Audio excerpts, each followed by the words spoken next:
Hello, my name is Sydney Halpin, and I'm the president of the New Jersey Jazz Society. It's my pleasure to welcome you to this presentation this afternoon, which is the last in a series with our partners at the Metuchen Arts Council Jazz. Before I forget, if you've missed any of the previous presentations, which were all equally wonderful, please go to the New Jersey Jazz Society YouTube channel page, and you can view them there. Again, they were all remarkable presentations, and if you've missed any of them, you can catch them there at your convenience. For those of you that don't know, the New Jersey Jazz Society is a 49-year-old organization that is dedicated to the performance, promotion, and preservation of jazz. If you'd like more information about the Jazz Society, please go to our website, njjs.org, and you will see that we have an award-winning digital publication available as part of membership. But today, for joining in, if you are not a member, you can access the publication with the code CARAVAN. That will be the password, CARAVAN with a capital C, and that will get you access for the magazine for the month of November. Let me just, before we proceed with today's program with David Hajdu, which is going to be remarkable, I would just like to mention that for those of you who are in a position today to make a donation, that would be greatly appreciated.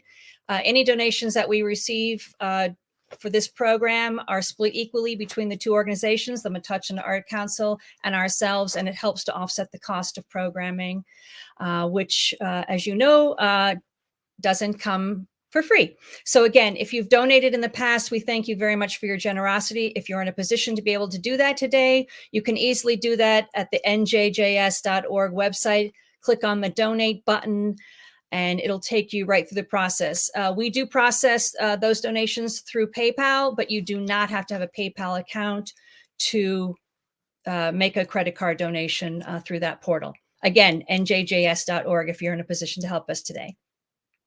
Also, if you have any questions and you're watching through the Facebook or YouTube pages, please type them in the comments and we will feed them to David, and he and Lynn will address them at the end of the program. So before we get started, I would like to say thank you very, very much to the Metuchen Arts Council for this marvelous partnership. It has been such a pleasure working with them, with Robert Dyken, Noel Cohen, and then, of course, my colleague who I'll introduce now, Lynn Mueller. Lynn Mueller is the more I know about Lynn, the more my mind is boggled how absolutely involved she is in the jazz world and how many people she knows. She is truly a jazz scholar in her own right.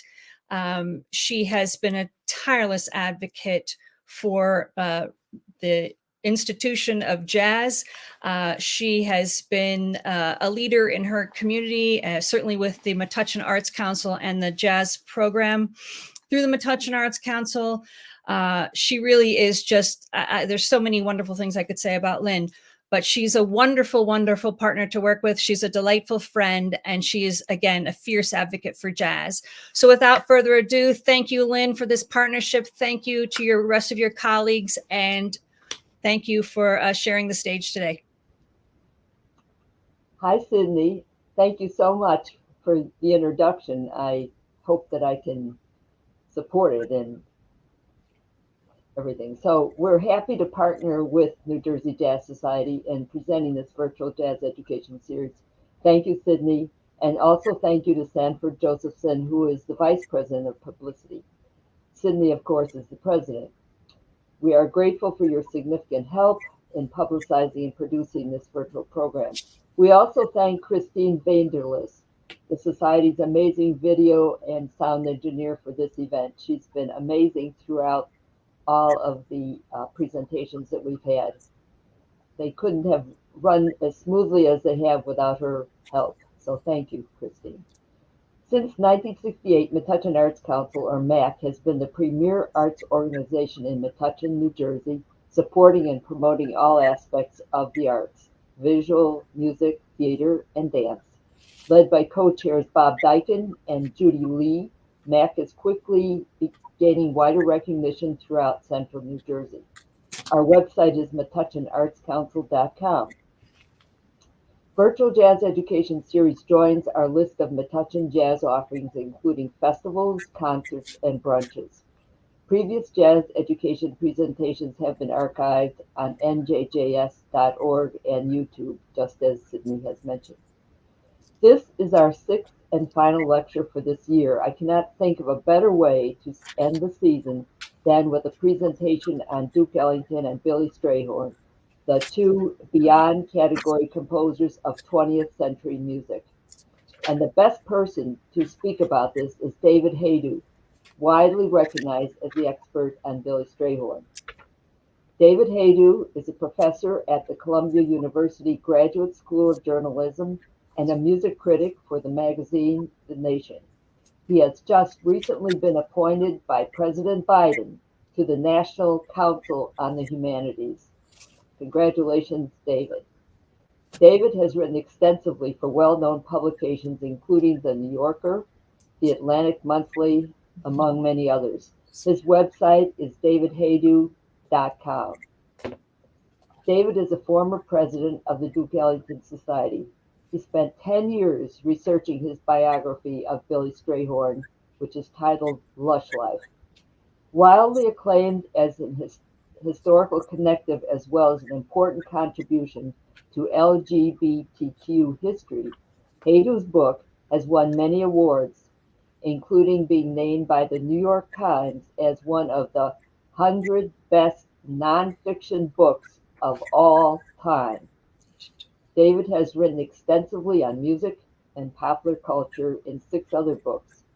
His most recent book, Adrian Gefell, is a fictional work of nonfiction. David is also a successful songwriter, working primarily as a lyricist in collaboration with jazz composer and pianist Renee Rosnes. As Sydney mentioned, please write your questions for David in the chat box during his presentation. Then, at the end, he will answer them. David and I have been friends for many years, since our days in the Duke Ellington Society. So it is with great joy that I ask you to help me welcome David as he presents Ellington and Strayhorn, Alone and Together. Thanks, Lynn. Thank you.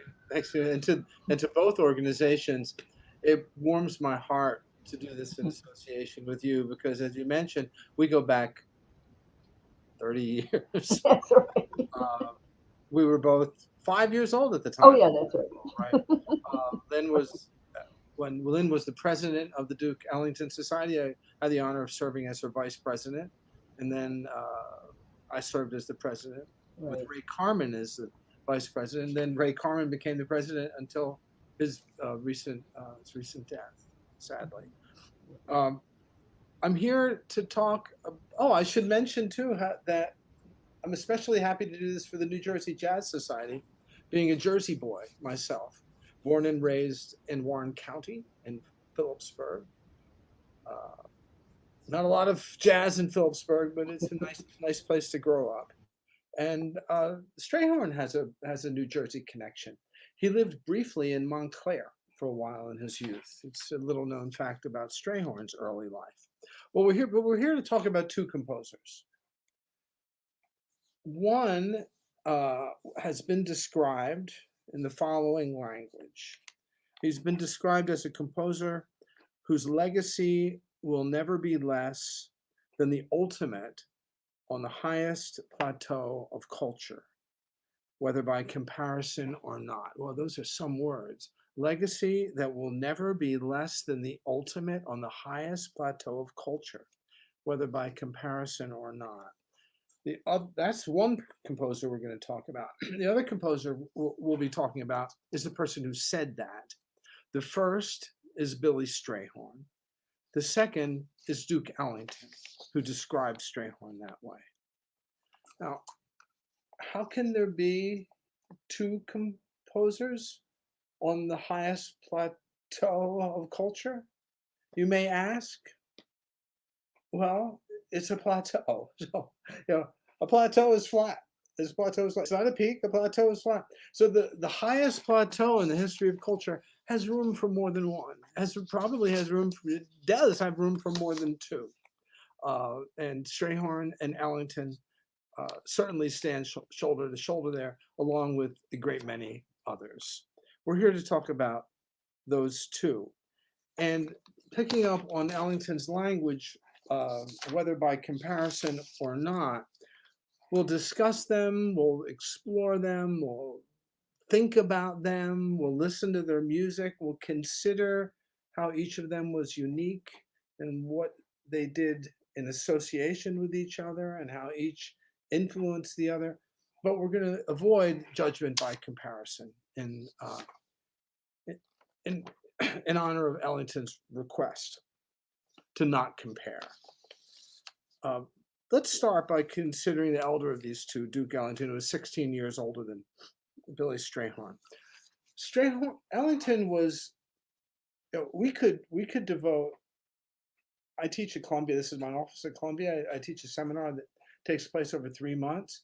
We could devote 3 months to talking about either of these figures, and then another 3 months, and then another 3 years. There's so much to say and so much to think about. We're going to discuss and think about a handful of ideas about the two of them. One of them, we could start with this, and that's the fact that Ellington is historically significant and influential in a great many ways. And one of them is the fact that he made possible this very discussion. He made possible the discussion of a jazz musician, African-American jazz musician, as a great composer. Because prior to him, those terms were wrongly thought of as mutually exclusive.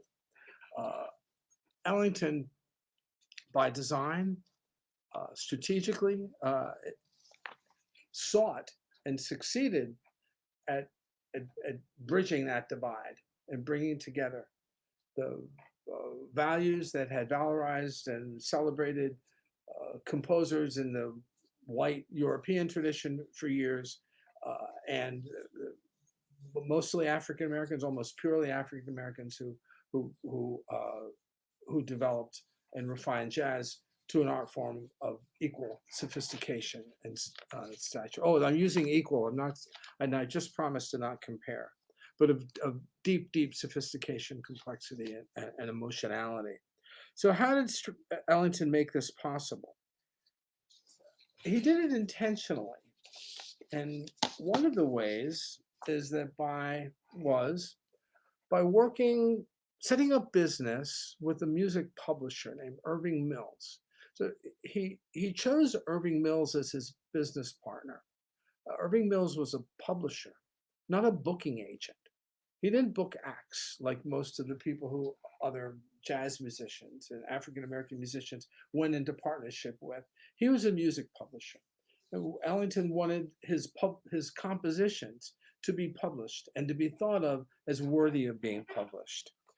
Under Irving Mills, by way of Ellington in 1933, a press manual was published. It was a guidebook for journalists and other writers writing about Duke Ellington. I'm going to read you a little excerpt from this guidebook. 1933, guidebook by the Mills Organization for journalists. I'm going to read you from the guidebook. In your campaign, do not treat Duke Ellington as just another jazz band leader. And do not try to sell the orchestra merely with phrases such as, quote, the hottest band on earth, end quote. Ellington's genius as a composer, arranger, and musician has won him the respect and admiration of such authorities as Percy Granger, head of the Department of Music at New York University. We don't have any grudges against NYU here at Columbia. I went to NYU myself. Basil Cameron, conductor of the Seattle Symphony Orchestra. Leopold Stokowski, famed conductor of the celebrated Philadelphia Orchestra. Paul Whiteman, whose name is synonymous with jazz, and many others. Sell Ellington as a great artist, a musical genius. I had a little computer problem on my end, I'm sorry. A musical genius whose unique style and individual theories of harmony have created a new music. sell his orchestra as a class attraction, a group of stellar artists whose performances have stimulated an international interest in the type of music which they have introduced. Do not hesitate to approach music editors and music critics on the subject of Ellington. He has been accepted seriously by many of the greatest minds in the world of music who have regarded it a privilege to study his art and discuss his theories with him. Now, this is 1933, and Duke Ellington had been earning that stature for years already. As early as 1927, he was established in his sphere as a bandleader, musician, pianist, and a composer of deep originality and creative ambition through some specific works. And we'll talk about one for just a few minutes. We're going to talk about Black and Tan Fantasy. I'm going to share a screen. I did practice this before the event. It should work. But if I call up my students' papers or pictures of my kids, you'll know I clicked the wrong box. So here we go.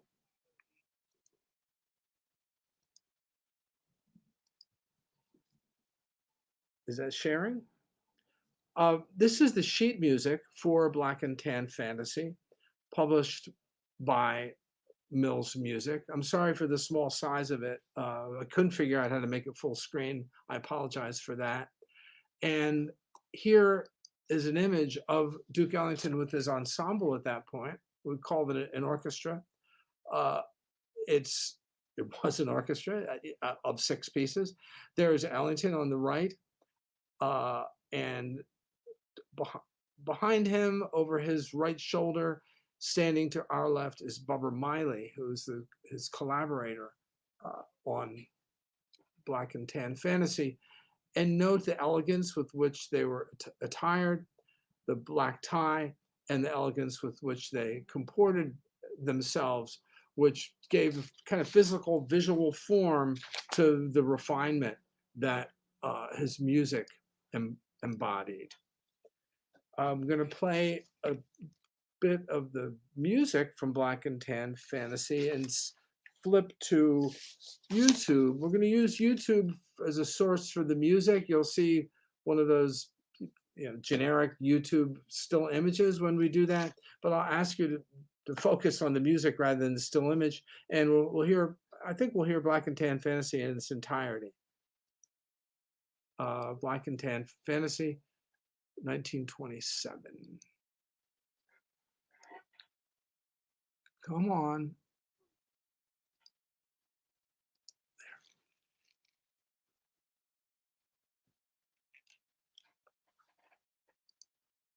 Don't worry, I know what I have to do. There we go. What has a woman's uterus got to do with your prostate? Researchers have now uncovered a strange connection between these. Little glitch, sorry, I apologize.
This is the world's first reusable cotton swab.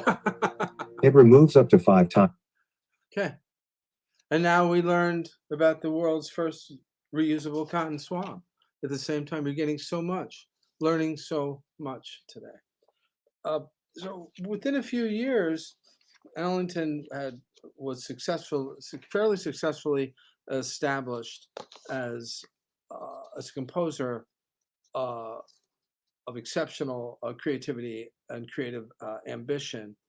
And this was portrayed in 1935 in a Hollywood short film called Symphony in Black. I want us to consider the messages of this film, and I'll show a short clip from the film. This is a Paramount short feature released in 1935 called Symphony in Black.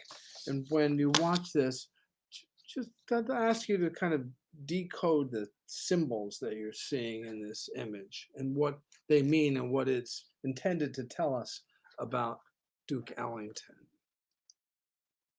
Here we go. This is Symphony in Black, 1935.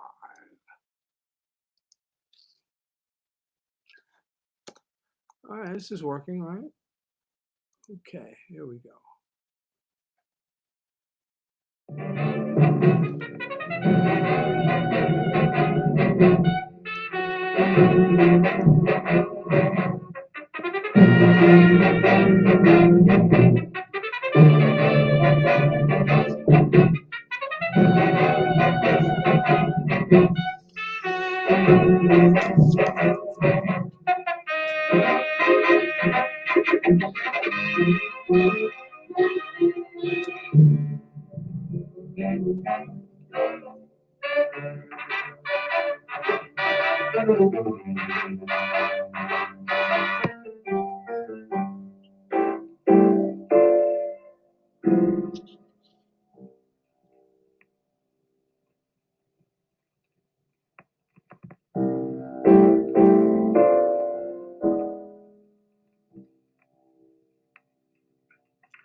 I want to talk a little bit about what this video communicates.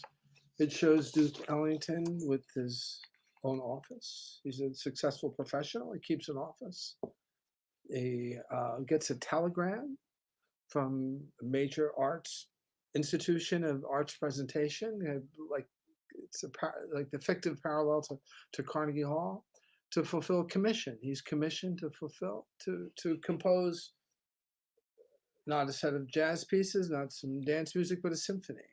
And we now witness the composer working alone in a garret. You know, it's like the attic, it's like the image of, Mozart, or great composer of the European tradition, composing alone in a solitary way, with the kind of light streaming in, as if inspiration would stream down from the heavens to his shoulders, and where he was working alone with a pencil on music manuscript to compose a masterpiece in symphonic form. Now, Ellington did compose on manuscript. There are 5,000 pieces of evidence of this at the Library of Congress. He not only did he compose on music manuscript with pencil, but sometimes on menus and placemats, whatever was available. There's a shirt down there. He got an idea, and he made a musical staff on his shirt and jotted down an idea. He was inspired and constantly to compose, and composed constantly. So the film depicts some truths about him, but it depicts the truths that overlay the image of the white male classical genius, so as to establish Ellington as a genius to those who know that framework and have no other framework to consider the form that genius could take. So Ellington was quite brilliant in tactically establishing himself in this way through the symbolism. Because it accomplished a couple of things. One is it successfully did establish him as a composer, but then that was just the first step in what this strategy accomplished. Once Ellington is established as a great composer, it prepares audiences and listeners and critics and social mediators, cultural mediators, to consider that whatever music he makes, whatever form it takes, whatever genre it is, whatever style it is, must have greatness if it's created by a great composer. So once establishing that he uses the techniques that we know have been used by great composers to make symphonic works and orchestral works and chamber music and works in the forms that we know from the Western classical music, then we could consider that maybe there's greatness in hybrid forms, or in dance music, or in popular forms of music, or ballads, or styles of music that we don't quite have the language or a term to describe, because this person is innovating them as he did. We could hear the degree of his innovation in Black and Tan Fantasy. What kind of music is that? It's hard to categorize. That was Ellington's highest compliment to anyone, is that he or she or they or their work were beyond category. He basically defined being beyond category. So once established as a great composer, it opened up the possibility that whatever he composed was great. It opened up another possibility, and significant possibility, that what he composed could be great whether or not it was made by these means. Because the film, while depicting part of Ellington's process, largely misrepresented his process. He worked more significantly in a communal, collaborative way with his orchestra. He wrote for the individual voices of his musicians. We could hear how that piece is geared around the plunger trumpet effects of Bubber Miley. That effect, fabulous, beautiful, so evocative, unique sound. That Ellington knew Bubber Miley can do this, and composed a piece around what Bubber Miley as an individual could contribute. So he's working in a collaborative, communal, give and take, call and response way. Has deep roots in the African American tradition, and distinguishes this kind of music making in a significant way from the Western classical tradition of the individual genius communing with the gods to create a single work that then is given form by the musicians. Ellington is working collaboratively and encouraging the members of his ensemble and a whole group of creative collaborators to contribute in a meaningful way, to give the music made by his organization, which we would call Ellingtonia, its distinctive style. It's a distinctive style we associate with Duke Ellington, but it's constructed by this group of contributors. Absolutely brilliant and significant. And the Ellington method, historical, and then we now accept it as a given.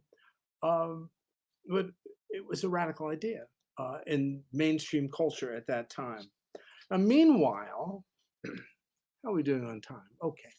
Meanwhile, in 1935, the same year as Symphony in Black, another composer named William Thomas Strayhorn, Billy Strayhorn, though his mother called him Bill, was reaching full bloom in Pittsburgh and demonstrating his own unique capacity to compose highly original works in a distinctive style that defied classification. 16 years younger than Ellington, Strayhorn was only 20 in 1935. Ellington was 36. And he had already composed the masterpiece that would come to define him, Lush Life. In fact, Lush Life was already a year old when he was 20 in 1935, as well as a remarkable body of unique, distinctive, individualistic works that had been heard around Pittsburgh and the surrounding areas, and even as far as northern West Virginia, where his band once played, but weren't known beyond those borders. Strayhorn was steeped in both classical music and jazz, as well as theater music and art form. He performed the Grieg piano concerto in his high school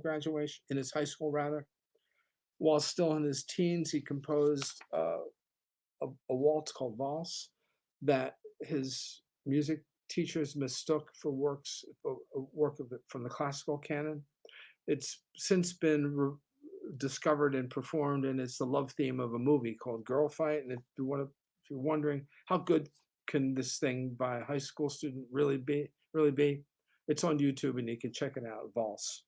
He had composed a concerto for piano and timpani, performed also in his high school.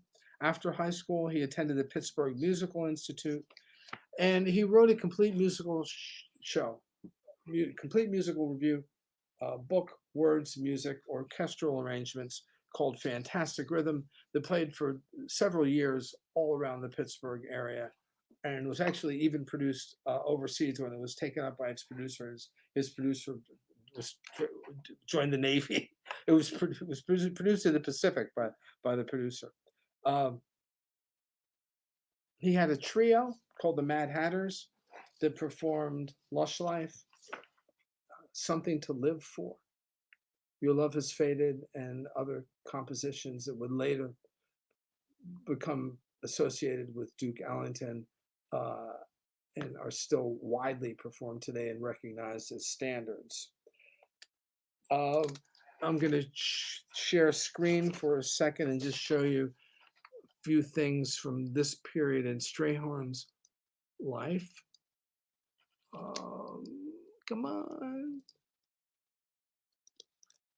So here is, you can see that, right? Yes. This is a music manuscript to Fantastic Rhythm in Strayhorn's hand. I had this for many years. It's now at the Library of Congress, along with other materials related to Fantastic Rhythm that I had gathered from my research on Strayhorn's life. And here's a poster for Fantastic Rhythm. One of the dancers had saved this and folded it and put it in a drawer. And then at one point she unfolded it and taped it together, and then over the decades the tape yellowed, but here it is. So it's a poster for Fantastic Rhythm. I think what I'll do is keep this share screen, and I'll just talk over a couple of images so you could see a few things. No, I'm going to change my mind. Hey, this is a jazz presentation, so we can improvise, right? I think that's my prerogative. So Strayhorn had a trio. He had written a number of songs that would go on to become standards. He had written a complete musical show. He had written some classical pieces, some hybrid pieces, and he had also done some arranging for local orchestras, for local jazz orchestras, for 2 or 3 local jazz orchestras, and full big band arrangements. Through the intervention of a friend of his named George Greenlee, who's Strayhorn ended up being introduced to Duke Ellington. George Greenlee's uncle was Gus Greenlee, who owned not only the Pittsburgh Crawfords franchise and the Negro Leagues, the baseball league, but also the 2 leading nightclubs in Pittsburgh, the Crawford Grill and the Crawford Grill 2. And George Greenlee, by way of Gus Greenlee, arranged for Duke Ellington to meet Billy Strayhorn. They met in December 1938. Strayhorn played some things for him that he had composed. He had the audacity to play 2 Ellington songs for him and then go on to play them the way that he would play them. And then over the course of several days, they had back and forth. Ellington asked him to try arranging a couple of things that then he had the orchestra perform while the orchestra was in Pittsburgh. And after a couple of days of this, Ellington said, well, I think I could find a place for you in my organization. Come to New York and look me up. And he wrote down directions to get to his house by subway in Sugar Hill in Harlem. And Strayhorn got the idea to take those subway directions and to impress his prospective boss. The relationship was never defined at that point and would never be defined for the rest of their long association until Strayhorn's death in 1966.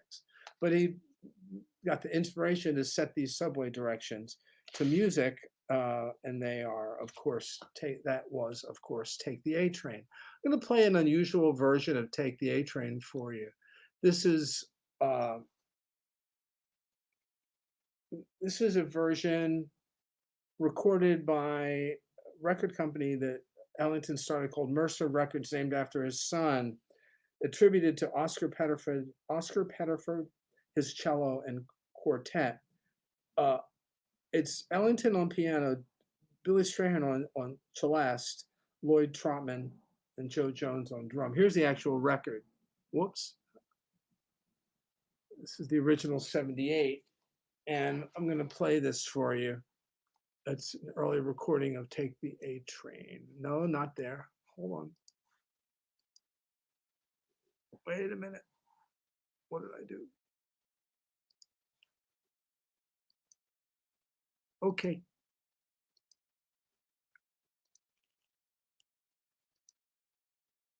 Nope, not that.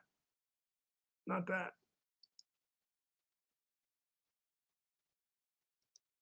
Here it is.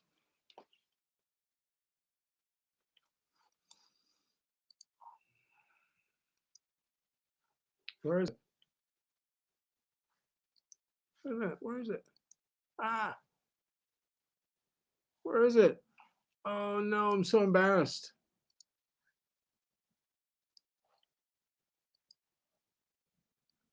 Ah, here it is.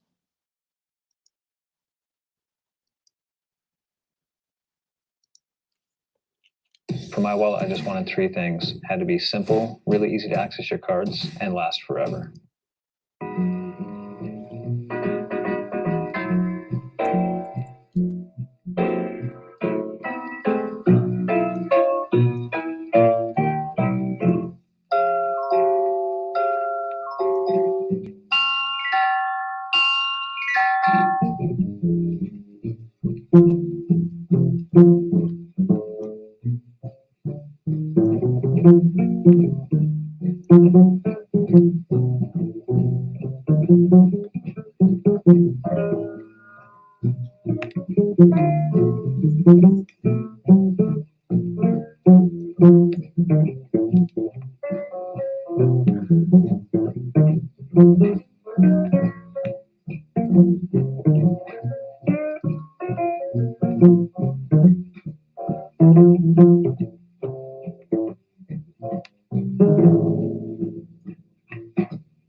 Okay, I'm going to keep this image on screen for a second, just to talk over this, and then I'll come back. Just take, this is the cover of the CD reissue, actually vinyl and CD reissue of this material that was originally released on 78 shellac record. Great times. Duke Ellington. Notice the size of Ellington's name and the smaller size of Billy Strayhorn's name, and notice that the image shows Ellington dominating, apparently demonstrating something to Billy Strayhorn. This is quite a bit after the fact. The way that all the material on that reissue was originally released under Ellington's Jesus, under the label that he owned, focused on Strayhorn. Some of the recordings none of them was issued as a duet by Ellington and Strayhorn. Certainly not with Ellington and Strayhorn. Most of the duets were attributed to the Billy Strayhorn Trio, because Ellington thought that Strayhorn's name should be prominent. The Billy Strayhorn Trio, the Billy Strayhorn Trio. Or if for larger ensembles, Billy Strayhorn and his All-Stars. Billy Strayhorn and his All-Stars. This is the original release of the material on that reissue. Or under the name of a small group, there was a one-off that they named for the recording sessions, the Coronets. Juan Teasel, Willie Smith, and some other people associated with the Ellington Orchestra. One-off studio-only band called, they never played any gigs, called the Coronets. But, you know, Ellington's name is not prominent in any of them. What did they do once Ellington followed those subway directions and took the A train up to Sugar Hill and started working in association with Duke Ellington? But they did a great many things over several decades. One is Strayhorn contributed original pieces he had composed prior to meeting Ellington, such as Something to Live For and Your Love Has Faded, and Lush Life also, which the orchestra never, very rarely played, but did occasionally play. And I'm gonna play some recordings of them in a minute. First, I want to go through like the various forms and colors and shades and mutations that their association took. One is Strayhorn contributed stuff he had already written before he met Duke. Two, he contributed pieces in the vein of the orchestral jazz that Ellington had been doing, but with a strain of his own sensibility, which is kind of a modernist sensibility. Take the A Train has a kind of angularity. It's a kind of a proto-bop piece. It has a kind of angularity that foreshadows bop. We could hear that. And Take the A Train, 1938. Rain Check, Johnny Come Lately. Other pieces Strayhorn wrote that feel utterly at home, played on the bandstand by the Duke Ellington Orchestra. They fit the orchestra, but they have a bit of a strain of individuality, a bit of something new and something modernist, and that's Strayhorn's touch. He did arrangements of Ellington's compositions, often in service of Ellington, honoring Ellington's voice and style. I Got It Bad and That Ain't Good is a good example of that. There are literally dozens of orchestrations, arrangements of I Got It Bad, a repository in Washington, all in Strayhorn's hand. But they're clearly intended to serve Ellington, to sound like Ellington. It's Ellington composition in all probability. Although it, sounds a bit like Strayhorn's, all probability and Ellington composition, arranged by Strayhorn in service to Ellington. He sometimes reinvented Ellington compositions. There's a fabulous LP called Masterpieces by Ellington, and all but one of them were reinventions of Ellington material by Strayhorn, with both Strayhorn and Ellington alternating at the keyboard, sometimes Strayhorn playing piano. And then, in addition, he contributed pieces that were utterly unique and distinctive and all his own. And this is, much to Ellington's credit, something that made total sense in the Duke Ellington Orchestra, because Ellington was dedicated to giving the participants in his ensemble and his arena the freedom to find their own voice and bring their own voice and their sensibility and their style to contribute to the larger whole. Sometimes Ellington would and the orchestra would take a subordinate role, subordinate themselves to the individual composer, to the voice of the individual composer, as they did with Strayhorn's compositions, like the most distinctive of which sound like nobody else. Passion Flower, Chelsea Bridge, Flowers of Lovesome Thing. They have strains of classical music, particularly the Impressionists.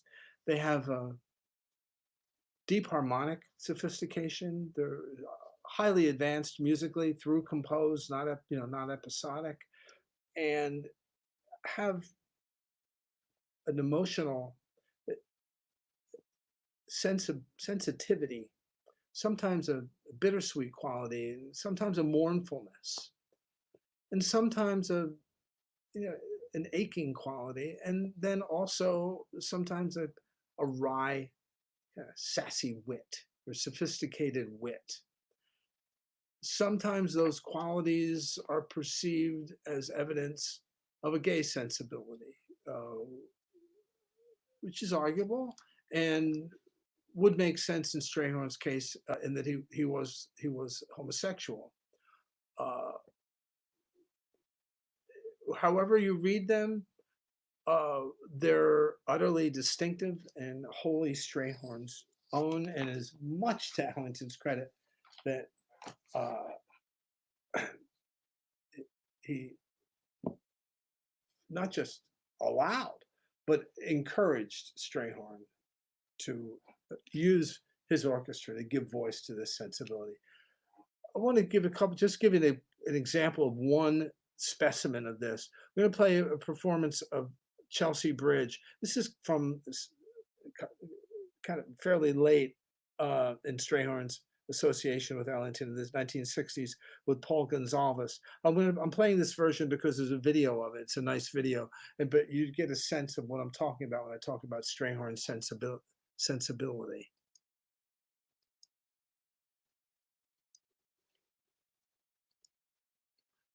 Chelsea Bridge.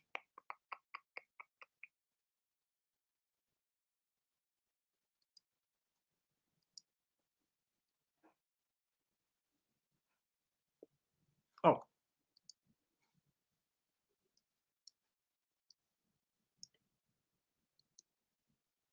Well, I'm so sorry. I feel so embarrassed. Why isn't it playing? Chelsea Bridge, Chelsea Bridge. Here we go.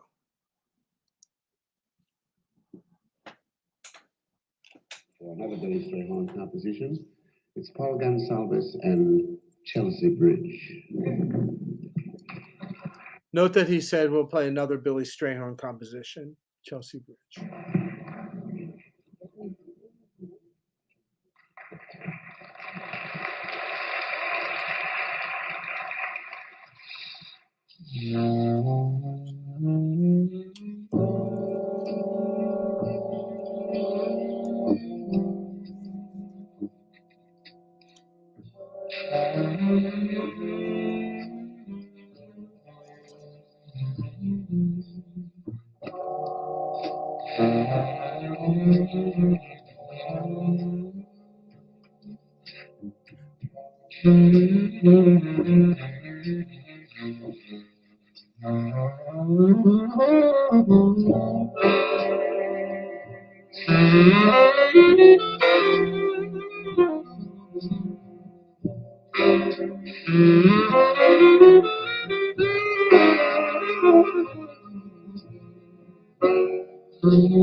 Back. I'm going to play a few more musical selections for you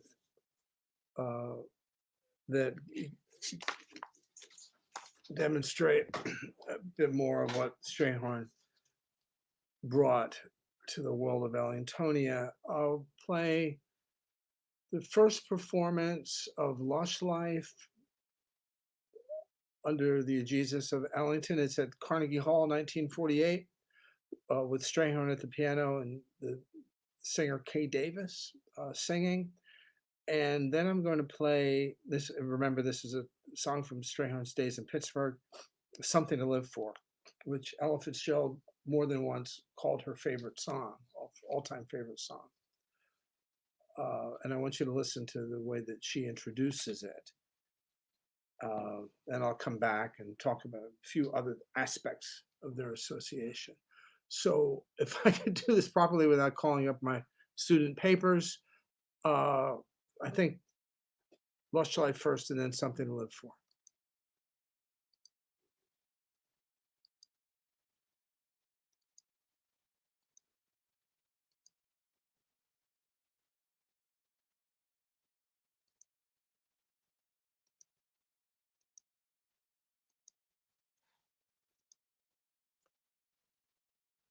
Well, maybe, you know what? Maybe we'll just do, oh, here it is, yay. No, that's not it. Ah. Hold on, don't go, don't leave, stay. Okay, I think because I'm such a yo-yo. Wait. Aha! Here we go. And here you go. You see this little device right here? Well, I'm going to show you something right now. Now, some people are right. Okay. And now I'd like to introduce the writing and arranging companion who we've been so much indebted to for quite a. I'm going to start that again. And now I'd like to. So you could hear Duke Ellington's introduction to this piece. This is the way he introduced it at Carnegie Hall in 1948. Just take a listen, take a close listen to his introduction. Who's the writing and arranging companion who we've been so much indebted to for quite a period for contributing so much of the so many of the high spots of our performances, particularly in the writing. I'd like to, at this time, present Billy Strayhorn.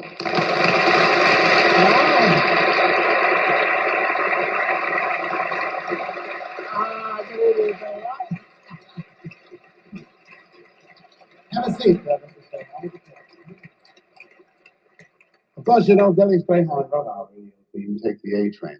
And now, the purpose, of course, of him appearing on tonight's program, this was a little extra added thought, I should say, is that I'd like for him to have Kay Davis to play, rather, for Kay Davis to introduce a new tune of his called Lush Life. Kay Davis.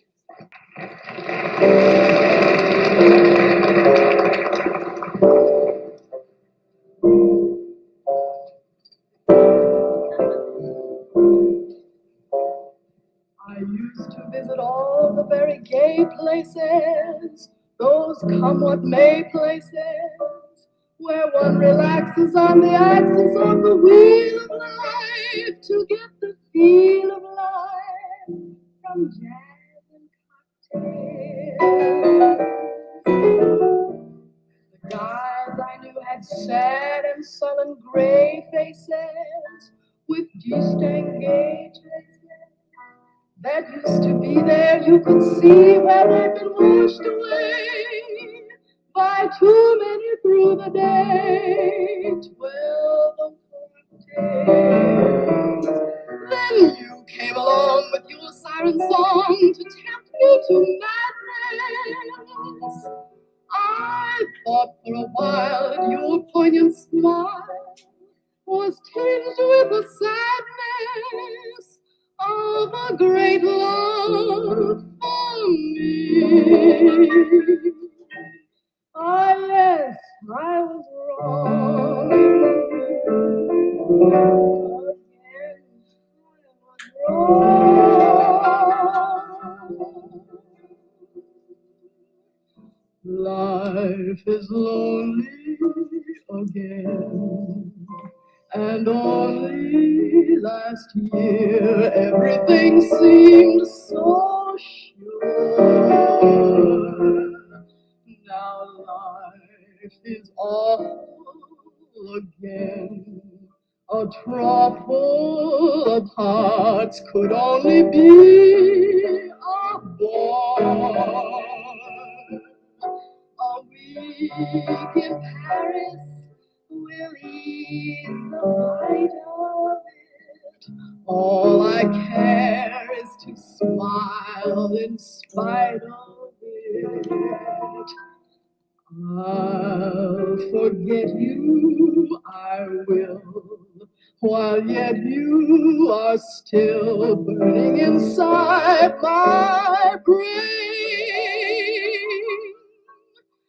Romance is mush, stifling those who strive.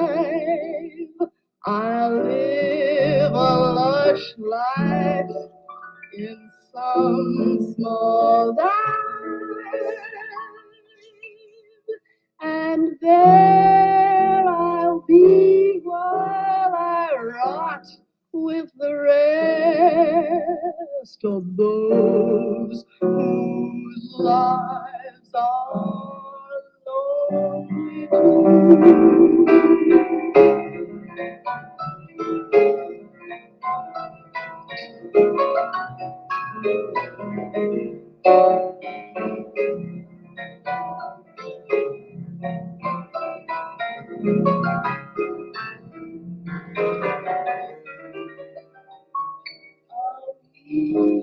week in Paris will ease the bite of it.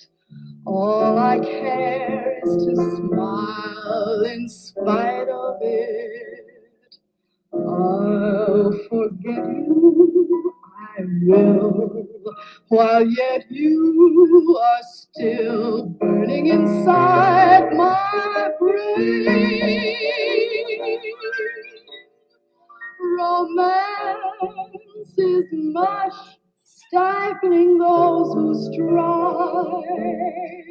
I live a lush life in some small dive, and there I'll be while I rot with the rest of those whose lives are lonely too.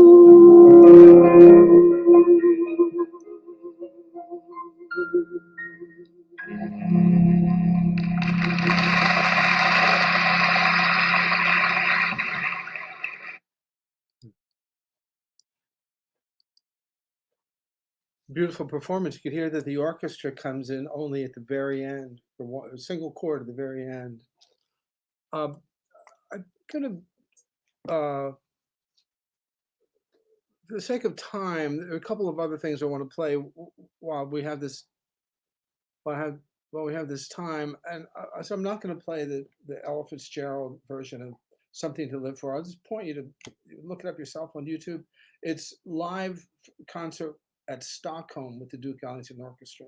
It's a wonderful performance of the song that, again, she more than once called her favorite song. I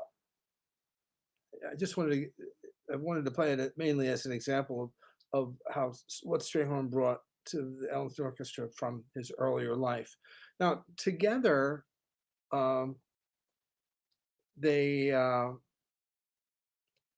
together, I just used the word together. Strayhorn and Ellington's association is hard to grasp. It's hard to put our fingers on, because our image of collaborators is framed from like Hollywood movies of you see the Words of Music, the movie about Rodgers and Hart, and countless other Hollywood movies of collaborators and one sitting there and playing off each other and inspiring, prodding each other on, inspiring each other, to working together. Strayhorn and Ellington, for the most part, worked independently. Strayhorn, for the most part, and there are exceptions, but it's only a handful. It's maybe two handfuls of exceptions. For the most part, Strayhorn wrote his compositions, and the Ellington Orchestra played them, or Ellington wrote composition and the Ellington Orchestra played them. There are a handful of cases where they worked on the same piece together. There are more pieces where Strayhorn arranged for Ellington, but for the the suites that are often thought of as, Ellington's kind of great statement. The suites that are attributed to the two of them by Duke Ellington and Billy Strayhorn. Strayhorn tended to write a couple of selections, and Ellington wrote more as a rule, actually, and they put the two of them together. And you could hear once you are a little bit exposed to, oh, that's Strayhorn, oh, that's Ellington. You could hear in a suite, oh, that's a Strayhorn tune. There's a Duke, then that's another Duke, and here comes a Stray. You could kind of hear it pretty clearly. In some cases, the works were repurposed. Like there's a Strayhorn composition called Pretty Girl that he originally wrote for Johnny Hodges. Was recorded by Johnny Hodges with a Billy Strayhorn arrangement. It was later retitled and incorporated into the Ellington Strayhorn suite dedicated to Shakespeare called Such Sweet Thunder. So they both like to repurpose, and they would repurpose things. For this Far East suite, they repurposed a tune that Strayhorn had written originally called Elf, renamed it Isfahan. Originally had nothing to do with the Middle East. The Far East suite is about the Middle East. So just to keep us on edge, it was. Isfahan was originally Elf. So they would repurpose, kind of shuffle things, always to kind of keep people guessing, and then sustain an aura of mystery around the work. I have some photos I want to show. Since we're in this intimate, through the intimacy of this technology, I can show you some pictures. This is the band that played that first version of Take the A Train that I heard, Oscar Pettiford, Lloyd Trotman, Ellington Strayhorn, and the person on the right that I'll show you is the producer Leonard Feather. There we go. Isn't that great? There we go. Strayhorn, so that's Oscar Pettiford on the left, Strayhorn, Ellington lying down, Lloyd Trotman, bassist, and Leonard Feather, the producer. I'm going to show you a couple of pictures of Ellington and Strayhorn together. This is a classic image of the two of them together in the recording studio, side by side, kind of, each, Strayhorn's probably contributing. Ellington is no doubt leading the sessions, and Ellington is contributing some ideas, although Strayhorn did occasionally lead sessions. This is one of my favorite pictures of Ellington and Strayhorn. So this is in a recording studio, and there's Ellington at the piano. But whenever he wanted, he would look up, and there's Strayhorn. So Strayhorn's staring at him with this piercing gaze, where he could signal to him at any point whatever he wanted to signal to Ellington.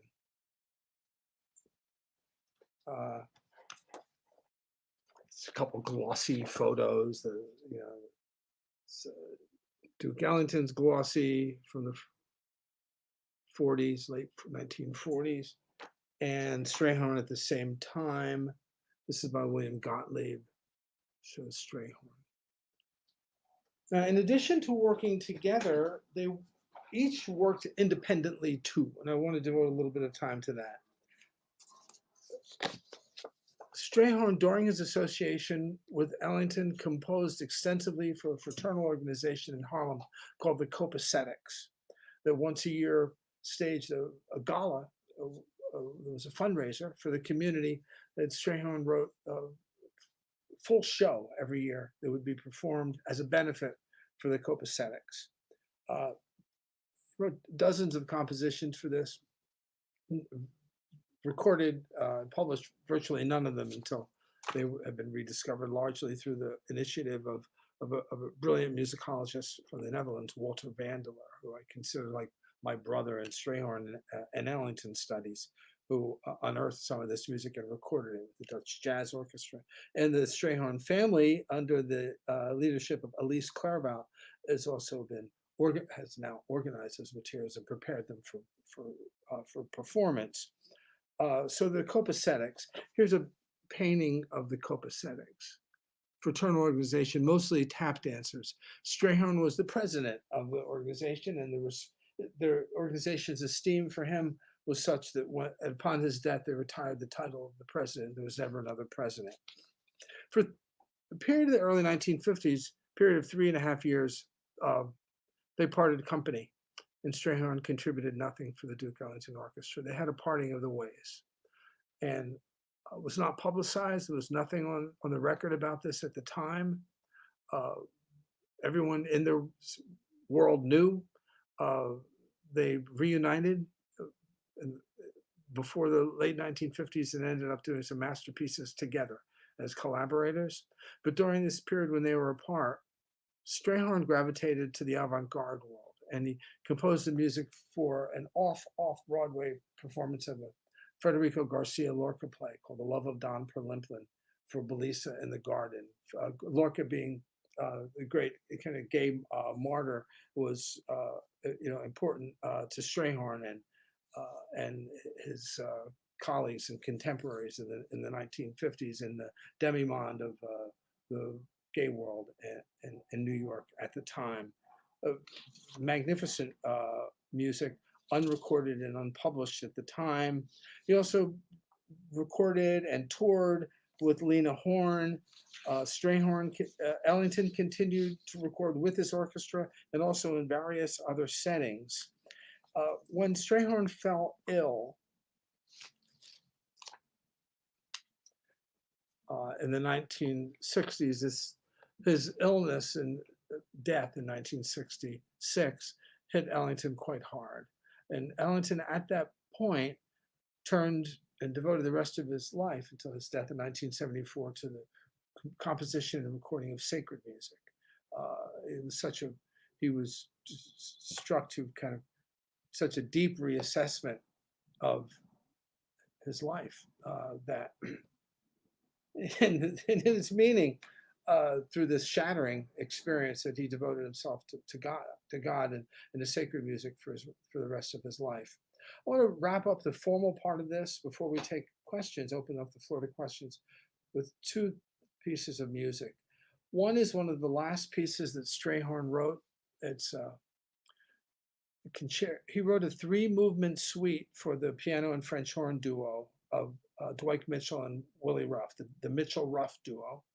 It's called Suite for the Duo, and it was released after Strayhorn's death. I'll play the first movement of it, and then I want to wrap up by playing a film clip of Ellington around the same time performing a composition by Billy Strayhorn called Lotus Blossom. Strayhorn's and Ellington's intimates in those days, several of them described to me watching Duke play Lotus Blossom when he was alone prior to a show or after a show, alone in the rehearsal studio, just over and over and over. He just couldn't let go of Lotus Blossom. So I'm going to play a bit of one of the last pieces that Strayhorn wrote before his death. It's called Suite for the Duo. We'll hear the first movement, and then we will hear and see Duke Ellington play Lotus Blossom.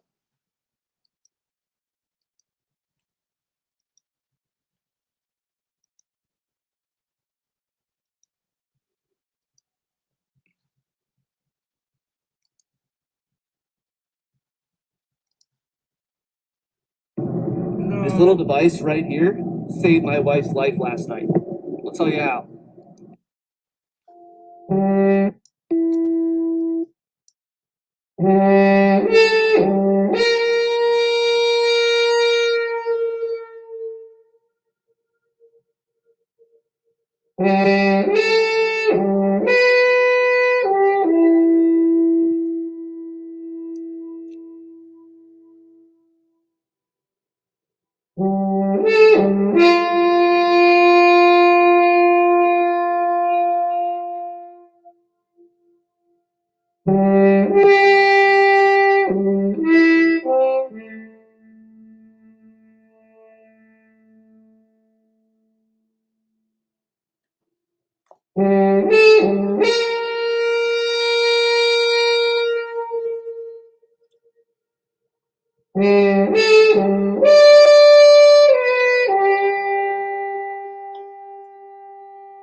Okay.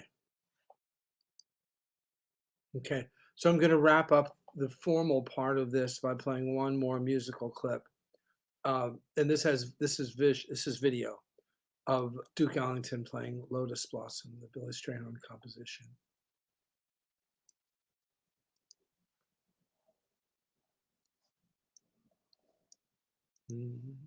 Okay.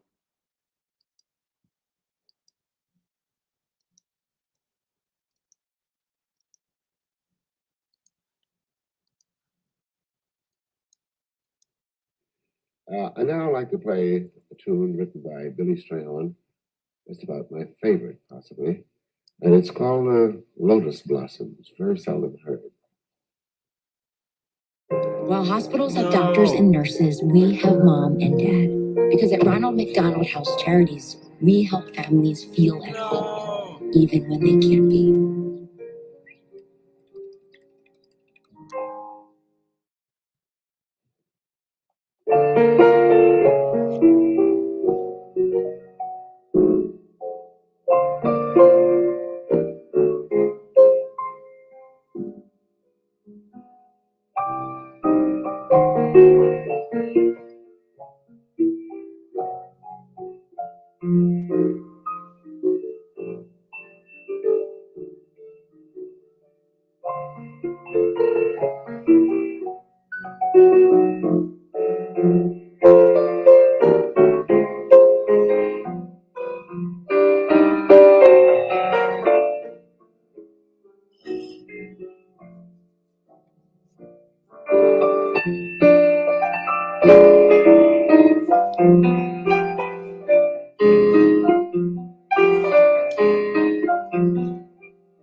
Right.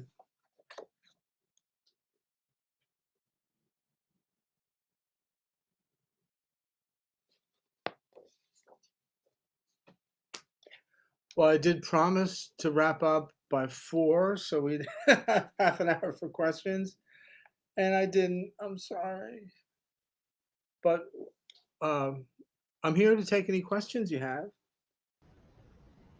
Okay, so David, thank you very much for addressing how Ellington and Strayhorn transformed American music on their own and as musical companions. Noel Cohen has a question. Why doesn't the composition Lush Life play a larger role in Ellington's repertoire? And does the arrangement of Lush Life for the full orchestra, written by either Duke or Billy, exist? Yeah, there is an arrangement for the full orchestra written by Strayhorn that Walter Vandeler has uncovered and is available by way for performance through the Strayhorn estate. I did ask members of the orchestra why they thought. Ellington was not around to ask him, hey Duke, why didn't you play Lush Life more often? They did it from time to time. Why didn't you play it more often? Members of the orchestra thought, they assumed it was because it was such a Strayhorn thing. It was so purely Strayhorn that Ellington wanted to honor that, and maybe not step on it, keep it with Strayhorn, and out of deference to him and in honor of Strayhorn. Mm-hmm. But we don't know for sure. Mm-hmm. Okay. We had talked earlier about possibly reading what Duke wrote about Strayhorn from your book, Lush Life. And your book is absolutely fabulous. I recommend it to everyone. It's concise and it tells you totally about Billy Strayhorn. So it's We'll do that, and then we'll wrap that. Yes, Close with that would be a great closer. Okay, we'll close. Actually, the very opening quote was from this eulogy that Duke Ellington spoke at St. Peter's Church after Strayhorn's death in 1966. And this is what Ellington wrote and said that day. Poor little sweepy, Billy Strayhorn, William Thomas Strayhorn, the biggest human being who ever lived, a man with the greatest courage, the most majestic artistic stature, a highly skilled musician whose impeccable taste commanded the respect of all musicians and the admiration of all listeners. His audiences at home and abroad marveled at the grandeur of his talent and the mantle of tonal supremacy that he wore only with grace. He was a beautiful human being, adored by a wide range of friends, rich, poor, famous, and unknown. Great artists paid homage to Billy Strayhorn's God-given abilities and mastery of his craft. He spoke English perfectly and French very well, but condescension did not enter his mind. He demanded freedom of expression and lived in what we consider the most important and moral of freedoms. Freedom from hate, unconditionally. Freedom from self-pity, even through all the pain and bad news. Freedom from fear of possibly doing something that might help another more than it might help himself. And freedom from the kind of fear that could make a man feel that he was better than his brother or his neighbor. His patience was incomparable and unlimited. He had no aspirations to enter into any kind of competition. Yet, the legacy he leaves, his oeuvre, will never be less than the ultimate on the highest plateau of culture, whether by comparison or not. God bless Billy Strayhorn. Thank you, David, very much. Thank you. But before we go, you have just received a nomination to the National Council of the Humanities. You are nominated by President Biden. Could you tell us a little bit more about that? Well, I wish I knew more about it. It came out of the blue. I've never been part of that sphere, but I was put forward to serve on the National Council for the Humanities, and it's a great honor. And we mostly spend money. we mostly adjudicate, make grants for. By creative artists around the country. I'm very excited about it and extremely nervous because the other members of the council, much fancier than I am. So I'm pretty nervous about it, but excited too to have this opportunity to maybe have a little influence on the kind of art that gets made and where it gets made. So I'm quite excited. But thank you for bringing it up. It's a nice honor and as well as a nerve-wracking one. Thank you. I know that you will be a perfect person on that committee. Thank you. So comfortable with that. So if Now I address the audience. If you like what you saw and heard today, and we know you did, please consider making a donation at www.njjs.org. Any amount is appreciated, and contributions are shared equally between New Jersey Jazz Society and Metuchen Arts Council and help defray the costs of these events. This is our last jazz education event for 2021. We thank you for your interest and participation in this series of presentations. Did you enjoy them? Would you be interested in their continuation in 2022? We would like to hear from you. Please send me an email to metuchenjazz@gmail.com.